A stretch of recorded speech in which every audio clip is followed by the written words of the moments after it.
புறா வடிவில் தோன்றி அவர் மீது இறங்கியது. அப்பொழுது,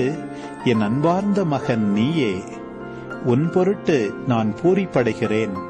என்று வானத்திலிருந்து ஒரு குரல் ஒலித்தது. இயேசு தம் பணியை தொடங்கிய போது அவருக்கு வயது ஏறக்குறைய 30. அவர் யோசேப்பின் மகன் என்று கருதப்பட்டார். யோசேப்பு ஏலியின் மகன், ஏலி மாத்தாத்தின் மகன், மாத்தாத்து லேவியின் மகன், லேவி மெல்கியின் மகன், மெல்கி யன்னாயின் மகன், யன்னாய் யோசேப்பின் மகன், யோசேப்பு மத்தத்தியாவின் மகன், மத்தத்தியா ஆமோஸின் மகன், ஆமோசு நாகோமின் மகன், நாகோம் எஸ்லியின் மகன், எஸ்லி நாகாயின் மகன், நாகாய் மாத்தின் மகன், மாத்து மத்தத்தியாவின் மகன், மத்தத்தியா செமேயின் மகன், செமேய் யோசேக்கின் மகன், யோசேக்கு யோதாவின் மகன், யோதா யோவனானின் மகன், யோவனான் ரேசாவின் மகன்,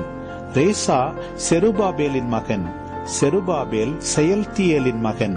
செயல்தியேல் நேரியின் மகன், நேரி மெல்கியின் மகன், மெல்கி அத்தியின் மகன், அத்தி கோசாமின் மகன், கோசாம் எல்மதாமின் மகன், எல்மதாம் ஏரின் மகன்,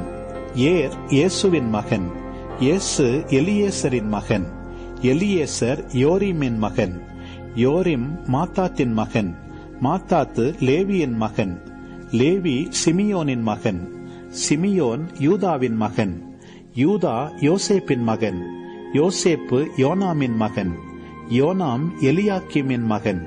எலியாக்கிம் மெலேயாவின் மகன்,